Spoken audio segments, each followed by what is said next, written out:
Goddamn, y'all. Goddamn, we are packed for today. I got way too many things. If I covered all of the stories that I'm interested in and that are going viral already, we'd be here for roughly 6 hours. So in just a second, we're going to talk about Trump's new picks. We have Kash Patel, who is an absolute dead-eyed psychopath that Trump picked for FBI head. I'll give you a bunch about his record. Prepare to be astonished. Then we'll get to Joe Rogan continues his dramatic fall from grace. He's gotten more and more MAGA as the days have gone by, and we're reaching new levels of humiliation that I'll break down for you. Then we'll get to Mehdi Hasan unleashing on Democrats who say the problem was we weren't moderate enough. We'll get to a CNN host attacking Hassan Piker. There's now speculation that AOC is going to run for president. I'll give you some Israel and Gaza updates, and of course, they're absolutely disastrous. And something a lot of people are talking about is, did Bernie cave to MAGA? There's an interesting conversation to have there. He tweeted something that led to a firestorm of backlash. And then also, Trump is serious about war with Mexico. This is not bullshit. In fact, now his inner circle is discussing exactly how do we go about our war with Mexico? Not like, hey, should we do it? Should we not do it? It's like, to what extent should we do the war with Mexico? So we'll talk about that and much more. So everybody do me a big favor, subscribe to the channel. But look, honestly, before I even get to the specific stories I have prepped for you, let me tell you what didn't make the show. What didn't make the show is Trump's defense secretary, Pete Hegseth. There was a report that he was at a bar and he was drunk and he started screaming, "Kill all Muslims, kill all Muslims." This is how insane the show is today that didn't even make the cut. And look, all I have to say is, media, thank you for letting Trump get away with framing himself as anti-war. Democrats, thank you for letting Trump get away with framing himself as anti-war. You have his pick for defense secretary who was screaming, "Kill all Muslims, kill all Muslims." And by the way, just so we're clear, there's that famous clip of Trump. This one even slipped my mind. I mean, normally I have a whole list of, hey, here's how shitty he is on foreign policy. There's a famous clip of him on Fox and Friends where he says we need to take out the families of terrorists. Not just the terrorists, take out their families, take out their families. This is what he said. So it is just the crime of the century that the media let Trump get away with framing himself as anti-war, and Democrats let Trump get away with framing himself as anti-war. Of course, Kamala Harris was gallivanting around with Liz Cheney, while these are the sorts of attacks that would work on Trump. So the kill all Muslims guy might be our defense secretary at a time when Israel is indeed trying to kill all Palestinian Muslims. So really, really, really dark times.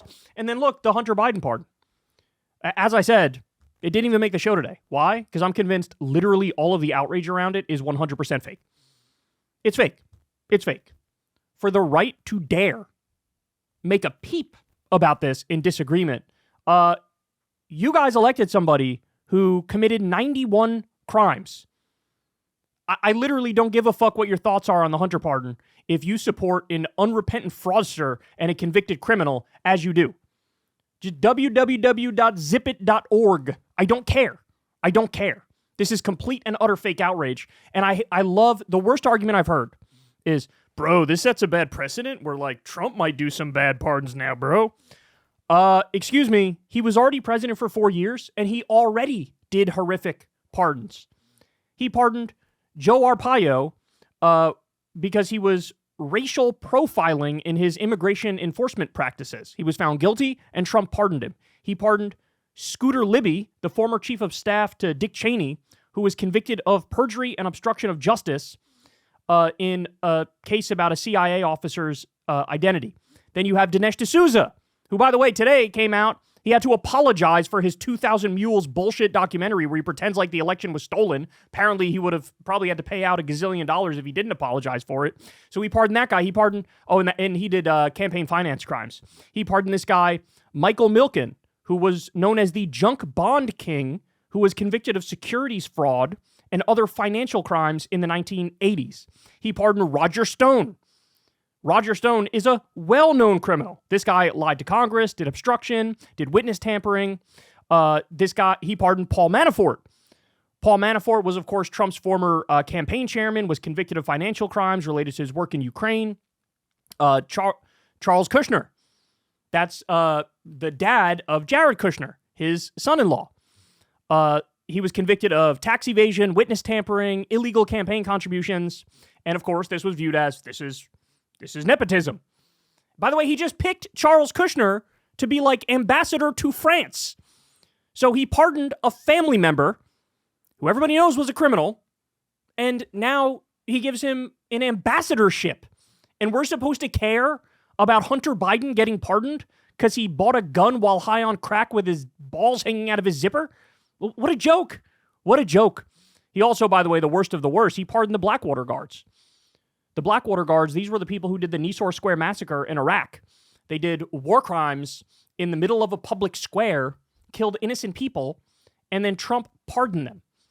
And then, of course, you have Steve Bannon.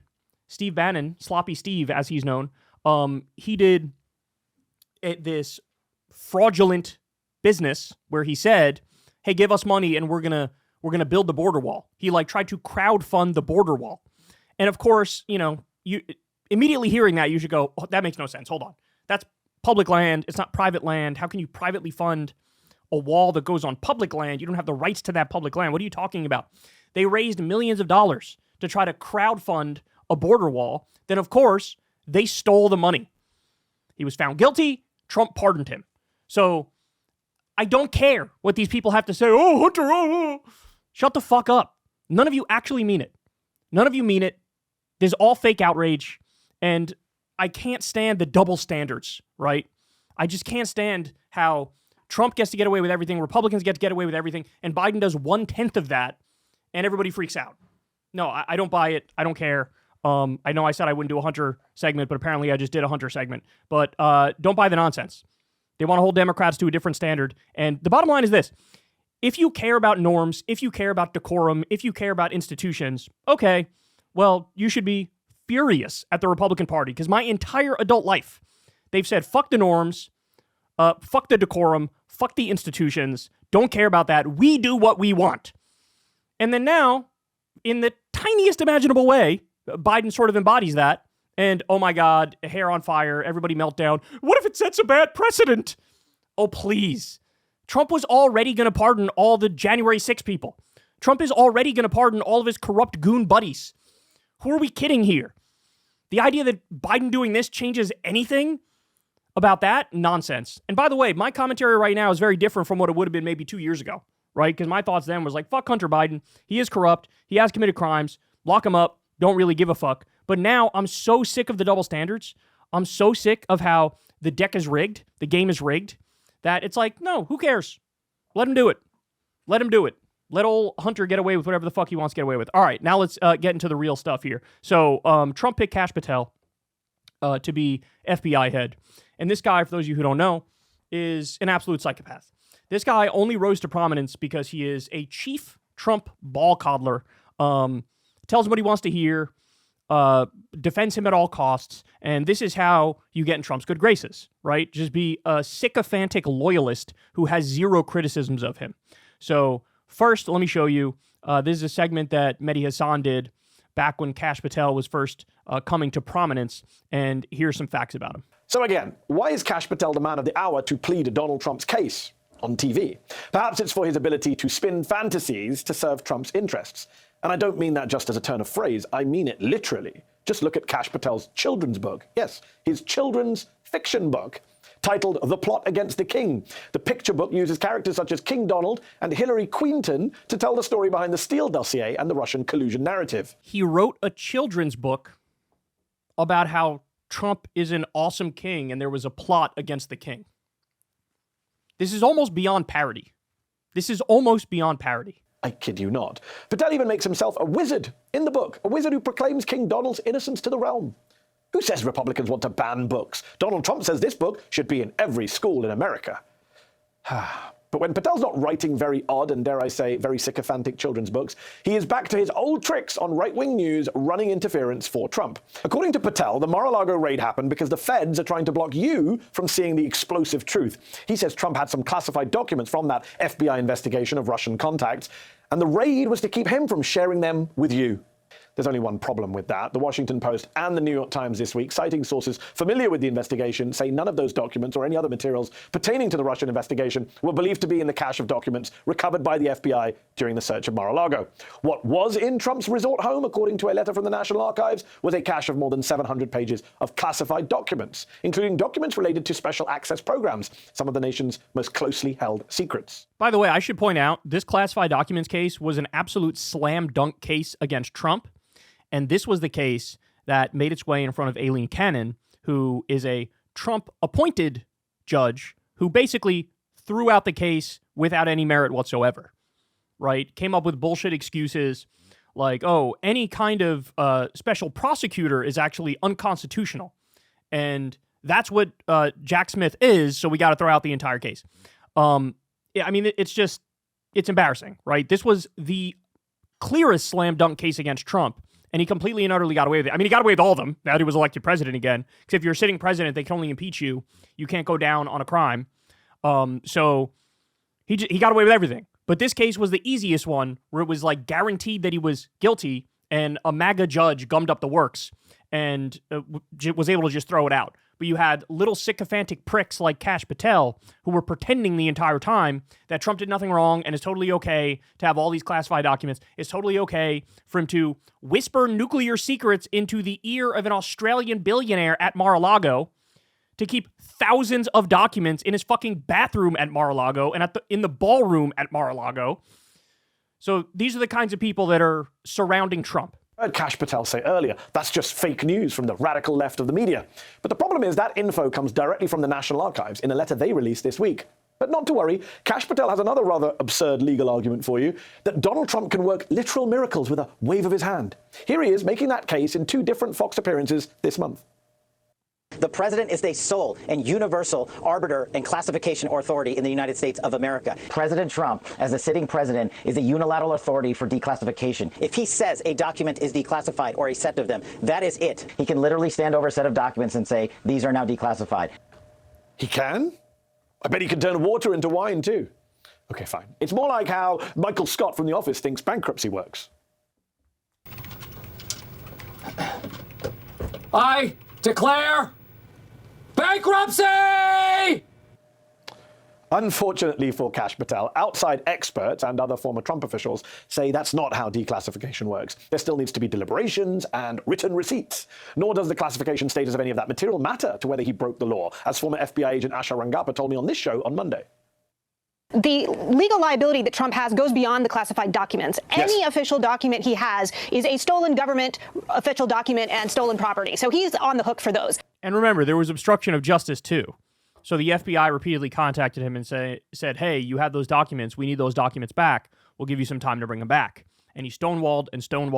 And then, eventually it was like a year or so. They were put in a corner where it's like, all right, we got to get these documents back. I guess we have to raid them. And he famously gave back some, but not all. And in the process of giving back some, the ones he kept, he was telling his employees to move it from this room to that room.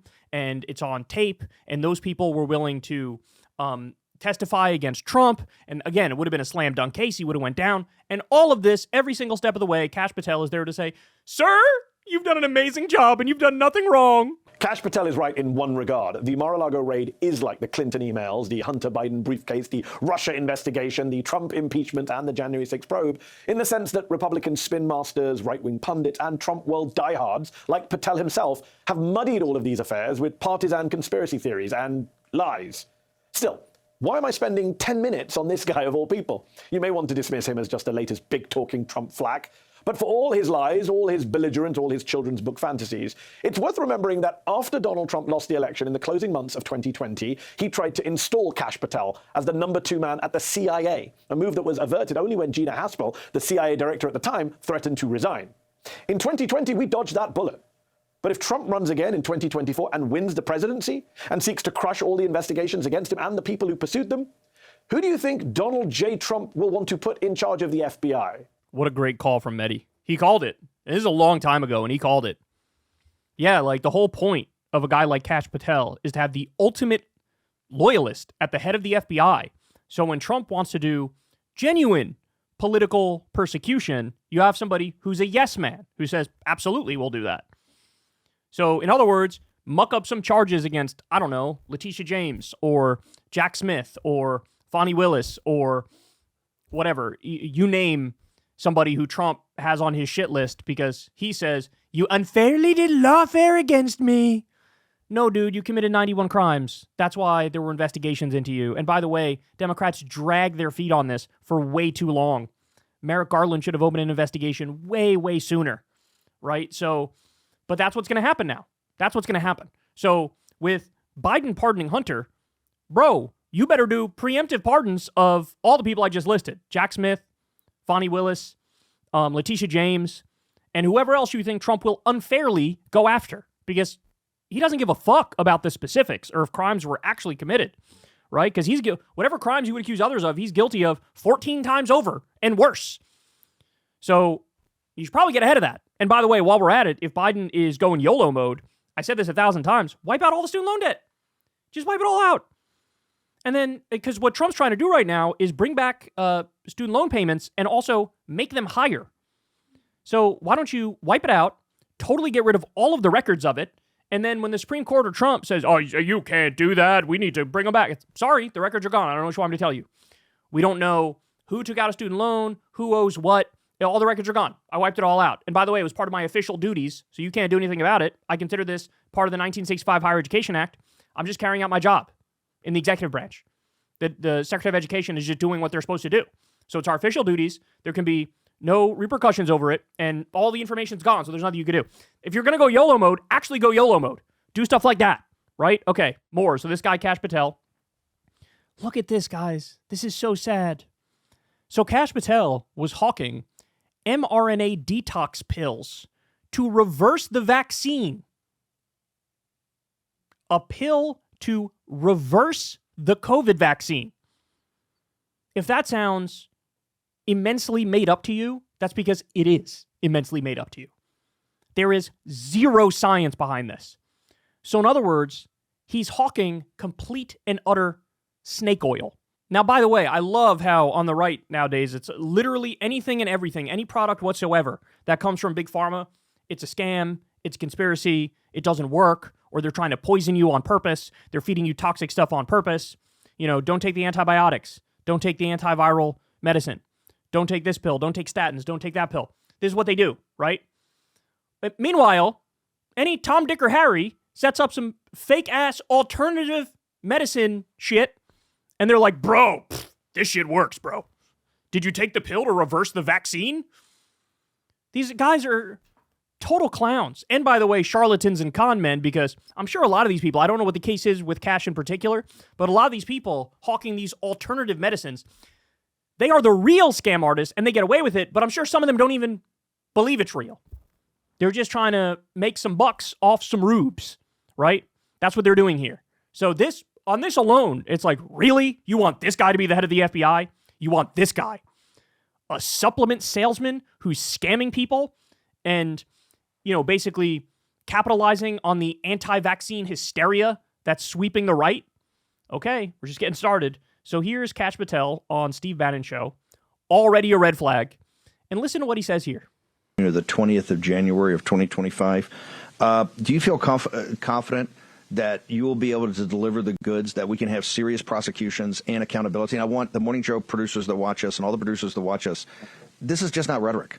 We're absolutely dead serious. We're not. You cannot have a constitutional republic and allow what these deep staters have done to the country. The deep state, the administrative state, the fourth branch of government never mentioned in the Constitution, is going to be taken apart brick by brick. And the people that did these evil deeds will be held accountable and prosecuted, criminal prosecutions. Kash. So do you understand what he's saying here? He's threatening the crew of Morning Joe, and he's threatening the media and saying, we're going to come after you legally. We're going to come after you legally. So in other words, this is a war on the press. This is a war on free speech. It's saying dissent against Trump is not allowed. I know you're probably going to be head of the CIA, but do you believe that you can deliver the goods on this in a pretty short order the first couple of months so we can get rolling on prosecutions? Yes, we got the bench for it, Bannon, and you know those guys. I'm not going to go out there and say their names right now so the radical left-wing media can terrorize them. But, excuse me, the one thing we learned in the Trump administration the first go-around is we got to put in all America patriots top to bottom. And we got them for law enforcement. We got them for intel collection. We got them for offensive operations. We got them for DOD, CIA, everywhere. And the one thing we will do that they never will do is we will follow the facts and the law and go to courts of law and correct these justices and lawyers who have been prosecuting these cases based on politics and actually issuing them as lawfare. We will go out and find the conspirators, not just in government, but in the media. Yes, we're going to come after the people in the media who lied about American citizens, who helped Joe Biden rig presidential elections. We're going to come after you. Whether it's criminally or civilly, we'll figure that out. But yeah, we're putting you all on notice. And Steve, this is why they hate us. So if you reported the correct facts about the election and said Joe Biden won, they're going to come after you. They're going to come after you because to them, you're lying if you tell the truth. And it's a conspiracy against Trump, a conspiracy against his king, which is what he wrote in his book, his children's book. Need I say any more? Literally anybody and everybody who voted for Trump because they heard, oh, he's pro-free speech, he's for the First Amendment, he's against cancel culture. This is a war on free speech. This is a war on the press. This is cancel culture taken to its most extreme conclusion where they try to lock up people who disagree. They lock up people who acknowledge the fact that Biden won the 2020 election. All right, I got more. Here we go. More from Kash Patel. Donald Trump is elected. Imagine the efforts of the Israeli military and the Mossad combined with the maximum pressure of a new Trump administration against Iran. Aaron's absolutely right. We should be side by side, and that can't happen unless we have an election that changes the commander-in-chief's seat. And when we are back in power with President Trump, you will see what we did with Israel and the prime minister and our special forces and their intel operation. We will be standing side by side with them. We will shut off the machinery that feeds money into Iran. We will no longer have 100 hostages still in captivity, Israeli and American and otherwise, by Hamas and Iran's Hezbollah mercenary forces. Donald Trump rescued 50 hostages and detainees. That's more than every president before him combined. And I hope he wins on November 5th. And Aaron's right. We need America to wake up and prioritize Israel. And that is not what Kamala Harris is about. We need to bring home Americans and end this war, bring home Israelis, and make sure we stand by our number one ally in Israel. And people need to wake up when it comes to November 5th. Donald Trump's the only choice. So if you didn't catch it, the line was, quote, we need America to wake up and prioritize Israel. That's what he said. That's what he said. Now, again, as head of the FBI, would he open cases against pro-Palestine protesters? Right? And you could see how they would do it. Hey, there was a protest where somebody put some pro-Hamas graffiti on a statue. Therefore, we're going to declare the entire protest was pro-Hamas. Therefore, they're supporting terrorism. Therefore, they're a threat from within. And we can prosecute them. We can go after them. They're making clear what they're going to do. Trump ran on deporting pro-Palestine protesters, not allowing any dissent against Israel. And here you have somebody supposedly from the America First camp who says, we need to wake up and prioritize Israel. I don't know, man. That kind of sounds like Israel first, doesn't it? Just like Marco Rubio, just like a bunch of Trump's neocon picks. I'm just your humble servant reporting the facts here for you guys, man. That's what I am. But this guy is a loyalist and a sycophant and authoritarian, and he will do anything and everything Trump wants, including going after his political enemies. And they only need the flimsiest of reasons to pretend like, bro, we got to do what we got to do. We got to enforce the law, bro. Prepare yourselves. It's about to get real, real ugly. Hey, y'all, do me a favor and like and subscribe. It helps out big time in the algorithm. Click the bell as well for notifications when videos drop, and watch that video on screen right now. You know you want to.